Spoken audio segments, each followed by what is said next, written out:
Alright, so I'm back again.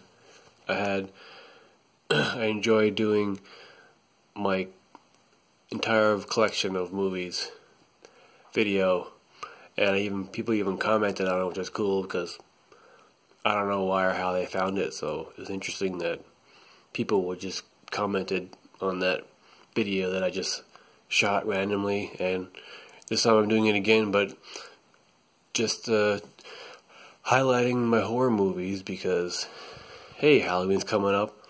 I thought, hey, why not look at my horror movie collection, see how big it is, because I feel like I have more than I think. Sorry, I'm a little sick. And I don't know, highlight my favorites. I don't know if I'll try to leave my favorites to the end, but I've never really stopped to look at how many horror movies I actually have. So we're gonna start right in the front, and as you can see, the first two movies are horror movies. 28 Days Later and 30 Days of Night. That's funny. Two movies that start, the first two words are a number and the word days. 30 days, 28 days. 28 Days is awesome, and if I have to explain to you why, then you've obviously never seen it, because it's just a really cool premise, and it's barely even a horror movie, although they did have some moments in it that freaked me out. I remember when I first saw it, and there's some scene where this dude's arm gets chopped off, and it looks so real. Remember, it tripped me out. But great movie, and it's also got a commentary by Danny Boyle and the screenwriter Alex Garland. So that's cool, because Alex Garland just blew up recently with Ex Machina, and now he's coming out with something else, so that's pretty cool. Next movie, 30 Days a Night, a vampire movie that I actually really like, based on a graphic novel with the same name. I don't know how well it went over with the general public, but I don't really care what the public thinks about anything, and I just thought this was a cool movie. I liked it. I mean, whatever, it's just a cool premise. It's got the weird, for some reason, has Spider-Man 3 font, or the Spider-Man font there, which is really strange, because that legit is the Spider-Man font, straight up. Why is it like that? I never noticed that before. Must be a Sony thing. Yeah, so this is a cool movie. Got a commentary as well, though just with the actors. I don't really care much about actor commentaries. I'd rather hear from the director or the writer. Let's see, I'm just going along. Alright, so Alien, yeah, I mean, technically people say Alien is horror movie. I guess it is. It's just it is a creature feature in space. And, Alien is just one of my all-time favorite movies in general. Horror or not, it's just fucking amazing. So I'm just going along. I forget what's next. So, also Aliens, I guess, could be considered a horror movie as well. I mean, I more consider both those movies sci-fi than horror, or you could say they're sci-fi / horror, but Aliens is barely a horror movie. It's more of an action film, really, with these scenes in it that, let's see, alright, yeah, the Blair Witch, yeah, of course. I mean, the Blair Witch, I mean, it kickstarted a giant trend, which the trend that sucks now is totally oversaturated, and they're still making Blair Witch movies, and a million of the other one by the name I forget, but you know what I'm talking about. But yeah, the Blair Witch, I mean, it was pretty trippy the first time I saw it, and this disc comes with the commentaries, and I don't know, I just love commentaries, so if you're into commentaries too, check it out. Sorry if the lighting is shit, because I'm just doing this with my phone, so. Alright, next on the list is Cabin Fever. Now, like I mentioned in my other video, which I'm going to link to, I think, is I bought a whole bunch of horror movies off Facebook one time. Some random contest I entered, I actually won, and it ended up being like a shitload of horror movies, like 30 or more, and most of them I just sold because I didn't care for them, but I kept a few, and The Blair Witch is one of them, and Cabin Fever is one of them. I wouldn't normally buy Cabin Fever, I don't think, on my own, but I figured, I want it, why not keep it, because it's an enjoyable film for how super low budget it is. It's a really great example of, a low budget movie that's a super simple premise. It's literally the cabin in the woods premise with like a flesh-eating disease. So I like that because it's based in reality. It's not like some ghost shit. I'm not a big ghost movie kind of guy, horror movie. They don't do anything for me. But something like Cabin Fever is based on an actual thing that could happen. Not that aggressive, I guess, but I just like that it's based totally in reality. And, it's just a good movie, I think. Here's another one I won in that contest. Cujo. It's a pretty trippy movie. Based on the Stephen King book, of course. How they haven't managed to turn every Stephen King book into a movie yet, I don't know, but I guess they'll do it eventually. This is a pretty trippy movie. I saw it in the 80s. First time I saw it when I was younger, and again, this is another idea that's based on, more reality of a dog that gets rabies and goes nuts. I don't know if a real dog would do what this dog did with rabies, but seeing that dog go after that car like that when I was a kid tripped me the fuck out. Alright, that's the top level. So what's next? Alright, The Descent, yeah. Another movie that I won in that contest, and this is a solid movie. It's a straight up creature feature, and it's basically Alien in a cave, an underground cave, and solid flick. Very well done. Let's see. Oh yeah, Dracula. You can't even see that, it's so dark. But yeah, the Bram Stoker Dracula done by Francis Ford Coppola. This movie has more production value. It is a very nice looking movie. Yeah, see, there's a Spider-Man font again, so it isn't a special Spider-Man font anymore, apparently. But yeah, this movie is, I wouldn't say it's that great, but the effects in it are really good. Like, the visual effects are awesome. And, it's an older movie, so it wasn't full of CGI. Unfortunately, Keanu Reeves is in it, and he was absolutely pathetic, and one of the worst performances I've ever seen. I don't really dislike Keanu Reeves, it's just that role was beyond his acting ability at the time, and it hasn't really improved that much. That's why John Wick is so good, because it's just Keanu Reeves being a guy who barely talks, so good on him. Alright, I'm going to go back to my all-time favorite, but here, The Fly. You can call that a horror movie. I'd say sci-fi horror, but my favorite Cronenberg movie by far, which is, I'm not saying I've seen every single Cronenberg movie, but I love it, and this is a good disc because it has a commentary by Cronenberg, which is awesome. Anytime you can get a commentary from a director and or the writer, it's always great. This is Ghostbusters. That's not a horror movie, but it's comedy with ghosts in it, so I wouldn't call that horror, but it's still an awesome movie. Jaws. I guess, yeah, you could call that a horror movie. A creature feature, giant man-eating shark. So, this is a classic. Doesn't get much more classic than that, really. First blockbuster of all time. I wish I had a commentary. I don't know if Spielberg has ever done a commentary. I own a bunch of his movies. Like Jurassic Park right there.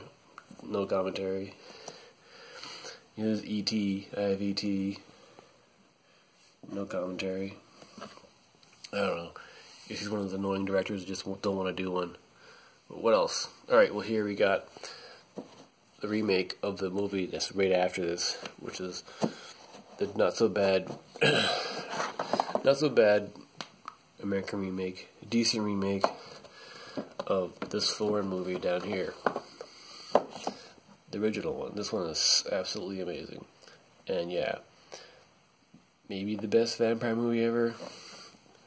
I wouldn't say it's my favorite, but I just love the movie in general for how it was so, just didn't show you a whole lot. It was just kind of a slow burning thriller. It was barely even a horror movie. I mean, there's barely any vampiring in it. And they don't show things in a way which is cool.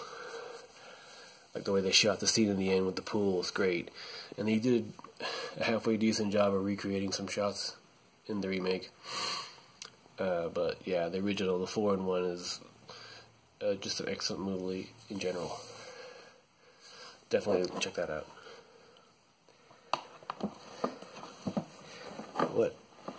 What's next? I really like just going off the top here at Lost Boys. That movie is it's almost more comedy than horror, but some of the horror parts are actually pretty trippy. I mean, maybe not to me now, but I remember being freaked out by it when I first saw it. But I also remember laughing. Like it's actually legit funny and legit scary. And not a whole lot of movies have that actual fine balance. And this is I don't know, I almost think it's a little underappreciated. Plus it's Joel Schumacher, who, does a commentary on it. And that guy gets a lot of flack for how badly he did the Batman movies, but he's not a bad director. It's just it's just ended up being shit, but he still does good movies. Near Dark, another great vampire movie from the 80s. It definitely got overshadowed by The Lost Boys, and it's a very great movie. Very great, yes. Directed by Catherine Bigelow, who was a nobody back then, and now she's a huge director with winning Oscars and all that shit. This is a really great movie, and it's got a commentary. Anytime you can hit a commentary from a big-time director, like Cameron has a couple of commentaries on his movies that I have, Aliens and Terminator 2, and it's cool to hear a commentary from, like, directors who blew up. Like, blew up. He's obviously a guy that blew up. Alright, that's too hard to put back in with one hand, so yeah, I'm gonna go along. Let's see. Pitch Black? Maybe. I mean, maybe you could even consider Predator a horror movie. I barely would call it a horror movie because it's a creature feature, but it's more action than horror. Planet Terror, I guess you could call that a horror movie. I mean, yeah. But it's like kind of a done B-movie style, over the top on purpose and whatnot, but it's enjoyable. It's more funny than anything, though. Wouldn't call it legit a horror movie for scares. What else?